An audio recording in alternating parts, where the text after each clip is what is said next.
Welcome to the second episode of this exciting series on Erasmus Mundus Scholarship Step-by-Step Tutorial 2024.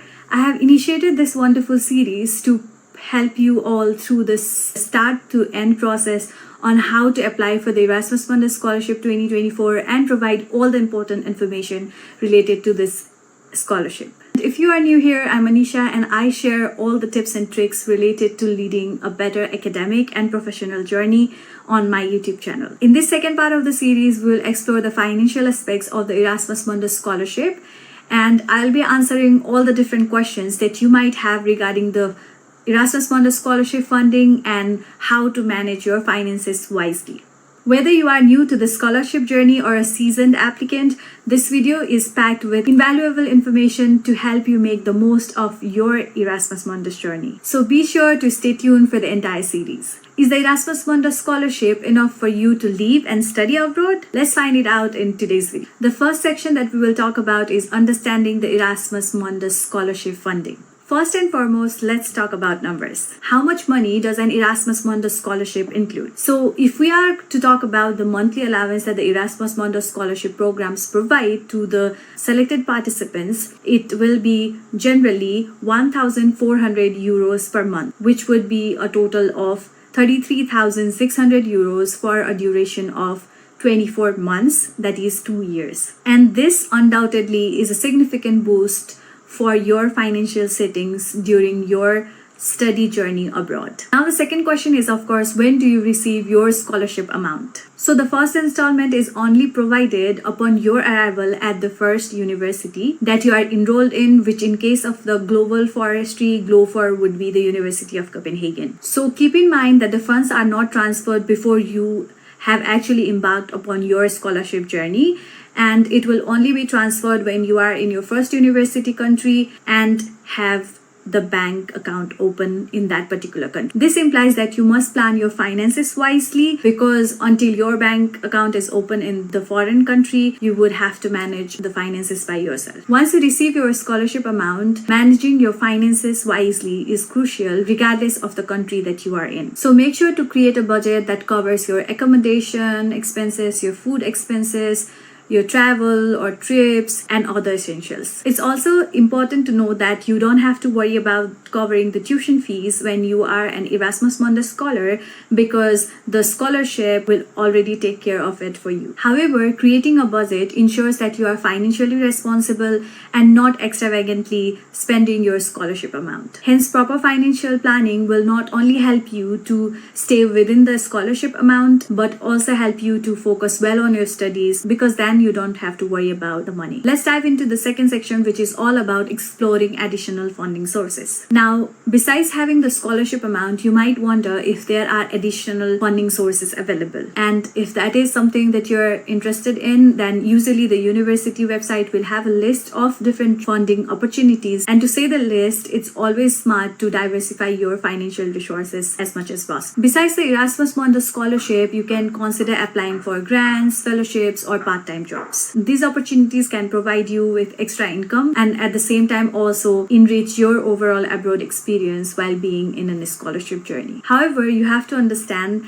that the provided scholarship amount is considered in a way that it is sufficient for a student's living expenses. If you are interested in working part-time, then the first thing I would recommend for you to do is to assess whether you have enough time to be able to balance the studies and the work together. I'm saying this because the European education systems differ from many others, and it might take you a semester or even a year to adjust yourself in the new environment. If you think you can manage both your studies and work, then feel free to get out and explore the different income opportunities. The other important thing to keep in mind is that you will only be allowed to work for a certain number of hours depending on the country.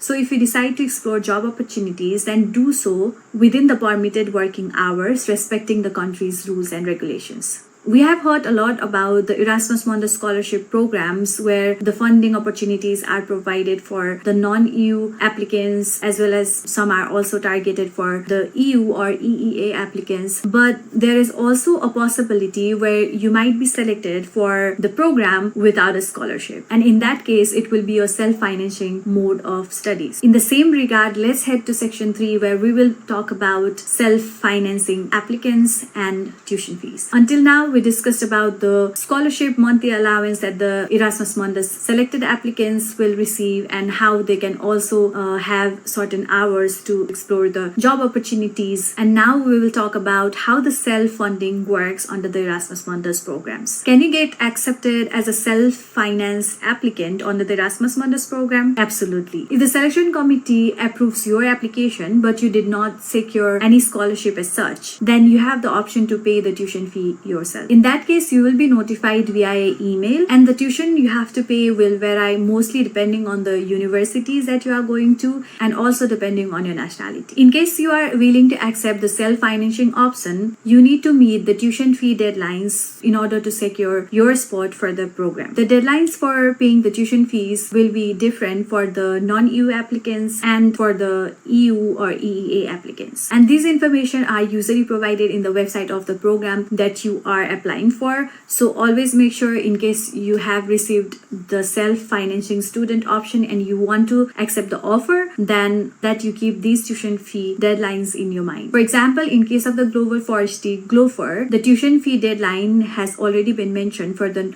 non-EU applicants, which would be 15th April for the first semester, 15th January for the second semester, 15th August for the third semester, and 15th January for the fourth semester. Please note that the tuition fees are usually non-refundable after a certain deadline, which will be mentioned to you usually via email again. After this deadline, only usually a failed visa application will result in the refunding of your tuition fees. You can find detailed information on these aspects in the website of the program, as I mentioned before, so please feel free to check them out. If you are someone who would like to explore tuition fee assistance, then usually they recommend you researching the fee assistant options that might be available to you based on your country of origin. Section 4 will be covering the topic on the living expenses when you have already been selected for the Erasmus Mundus scholarship and you are abroad. Let's start with the monthly living expenses. Moving on to the living expenses, it's again important that you create a budget wisely. Your monthly living cost will include rent, utilities, groceries, transportation,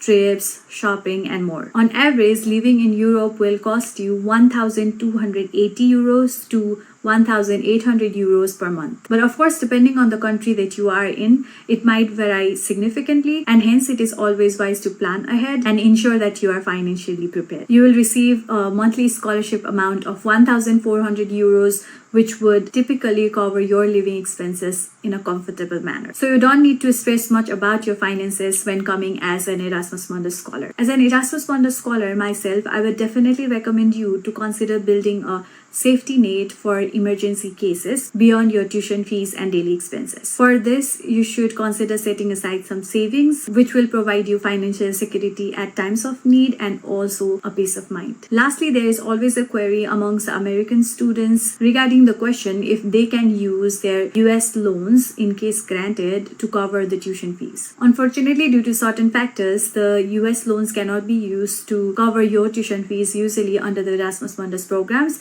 However, make sure you do your research, going to the university space which provide your program of interest and see it for yourself, because there might be variation among the Erasmus Mundus programs as well. If you need any sort of help with your application document review, then feel free to contact me by filling out the form provided in the description below. Hurry up, as most of the Erasmus Mundus scholarship programs will be open in few weeks. If you found this video valuable, then please like, comment, subscribe, and share it to your friends. Remember, financial planning is crucial when it comes to realizing your academic dreams abroad, with or without scholarships. Until next time, work hard, stay positive, and keep chasing your dreams. Speaking of dreams, if you want to learn how to start your own Erasmus Mundus journey, watch this video, which is also the first video of this exclusive series. Watch it now and I'll see you there. Bye-bye.